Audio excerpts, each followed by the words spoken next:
Assalamualaikum warahmatullahi wabarakatuh. Selamat datang di channel Kebun Vivi. Pada kesempatan kali ini saya ingin mereview tanaman porang saya. Jadi selain tanaman anggrek, di Kebun Vivi banyak sekali tanaman. Jadi ini adalah tanaman porang saya. Dulu bibitnya saya bawa dari Malang, yaitu daerah Bantur, Malang Selatan.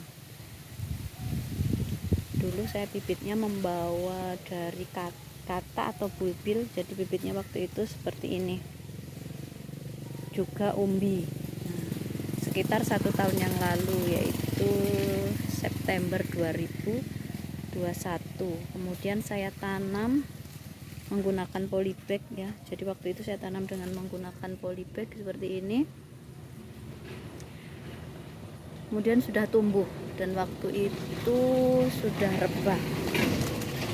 rebah dan saya tetap biarkan di dalam polybag, dan ini sudah mulai tumbuh lagi di musim penghujan, tumbuh lagi. Nah, ini banyak orangnya, ada yang besar, ada yang kecil. Ini baru membuka, ada yang sudah mulai tumbuh bulbil. Bulbil itu umbi batang ya, yang bisa digunakan untuk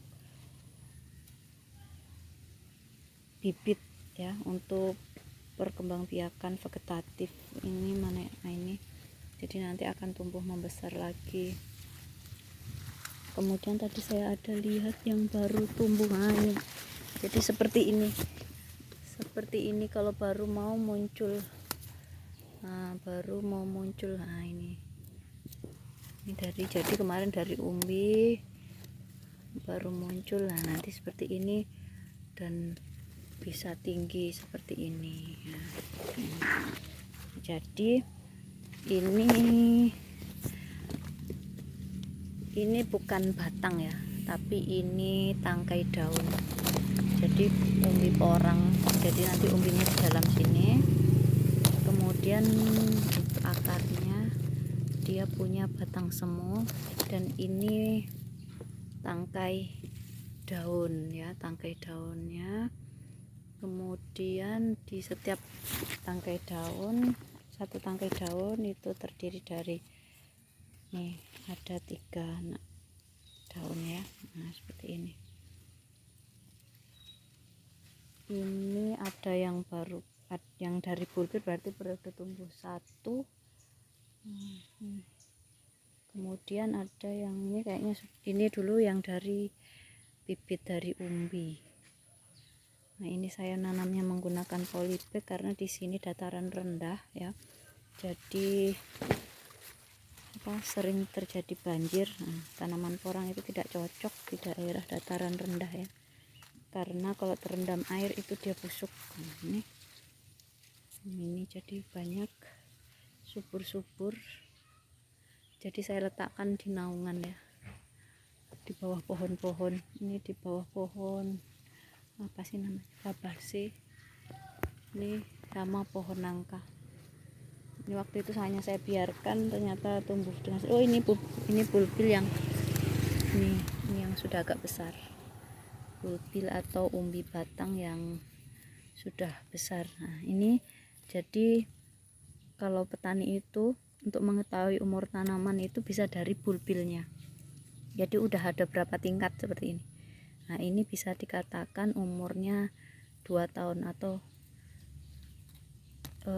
kita tahu apa namanya, periode tumbuh kedua. Nah, ini ya sudah ada nih.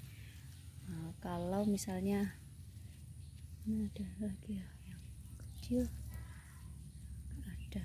Nah, ini ya, jadi ini mana lagi ya. Nah, ini juga sudah besar nih. Ini bulbilnya. Ini ada yang belum membuka penuh.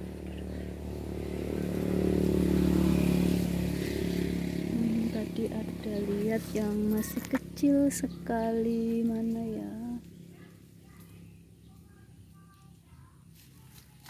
Nah ini jadi, ini baru mau membuka. Ini jadi tangkai daunnya ada totol-totolnya ya. Ini yang bisa juga dijadikan karakter tanaman porang. Oh ini mana ya? Oh ini kecil sekali, masih kecil. Nah ini jadi ini bercampur aduk, tapi alhamdulillah tumbuh subur. Nah ini besar sekali nih batangnya. Nah ini yang udah besar. Nah ini jadi kenapa, oh ini loh, nah ini kecil, ini tanaman yang masih kecil biasanya dari baru periode tumbuh pertama ini. Nah ini yang masih bibit kecil. Nah jadi ini porang atau Amorphophallus mulleri ya nama latinnya. Dia adalah tumbuhan kelas talas, jadi keluarga talas atau keladi atau kelas keluarga Araceae ya. Jadi tanaman ini penghasil umbi dengan kandungan glukomanan tertinggi di Indonesia. Kalau di dunia nomor kedua. Yang nomor pertama itu kandungan glukomanan tertinggi itu terdapat pada Amorphophallus konjac yang banyak ditemukan di Jepang. Kalau di Indonesia kandungan tumbuhan yang memiliki kandungan glukomanan paling tinggi itu adalah Amorphophallus mulleri atau sering dikenal dengan tanaman porang. Nah, porang ini umbinya tadi ya yang di bawah itu yang dimanfaatkan karena mengandung glukomanan tinggi ya. Jadi glukomanan itu termasuk karbohidrat, serat ya, serat. Jadi baik untuk program diet dan bisa untuk obat ya, untuk obat diabetes ya, kemudian jantung, kolesterol tuh. Kemudian bisa diolah ya, dengan diolah menjadi konnyaku, kemudian mie, shirataki seperti itu karena sifatnya yang kenyal. Nah ini kenapa saya punya banyak porang, karena dulu penelitian saya itu tentang porang. Jadi ketika di Malang saya penelitian tanaman porang,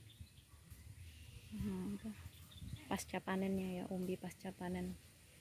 Nah setelah pulang ke Kalimantan, saya ingin tetap di Kalimantan, waktu itu tidak ada ya, jadi supaya saya dapat tetap bisa melihat tanaman porang, maka waktu pulang saya membawa bibitnya, baik berupa bulbil sampai umbi. Alhamdulillah sudah setahun saya di Kalimantan atau di Pontianak, khususnya Kuburaya, Rasojaya. Sampai sekarang walaupun sudah tidak di Malang lagi, saya bisa melihat tanaman porang ya, untuk mengingat-ingat masa-masa penelitian. Ini ya. Nah, tapi nanti ini jadi ini sedang mengalami pertumbuhan vegetatif. Jadi yang keluar itu daun ya. Nah, tapi nanti ini akan mati lagi, rebah lagi. Nah, bisa jadi untuk berikutnya itu kalau yang masih kecil-kecil kemungkinan ini nanti rebah, nanti tumbuh lagi. Kalau yang masih kecil-kecil ini akan tumbuh vegetatif lagi, keluar daun. Tapi kalau yang sudah besar atau biasanya periode tumbuh ketiga atau keempat itu munculnya bunga. Nah jadi seperti ini. Nah jadi dari umbi ini nggak muncul daun seperti ini, tapi akan muncul tangkai yang di atasnya itu bunga. Jadi tumbuhan ini berbeda dengan tumbuhan yang lain. Kalau tumbuhan lain itu berbunganya ya masih ada daun gitu. Tapi kalau Amorphophallus ini tidak gitu. Jadi fase vegetatif dan generatifnya terpisah. Nah ini juga nih yang masih kecil. Nah ini nih. Mungkin ini sharing dari saya tentang tanaman Amorphophallus mulleri yang akhir-akhir ini banyak sekali permintaan, bahkan sampai ekspor ya. banyak petani yang membudidayakan ya, karena awalnya sebenarnya ini tanaman hutan ya, tanaman liar yang aslinya tumbuh di hutan di bawah-bawah naungan gitu kan, karena diketahui kandungan glukomanan tinggi dan memiliki banyak manfaat, akhirnya dibudidayakan ya.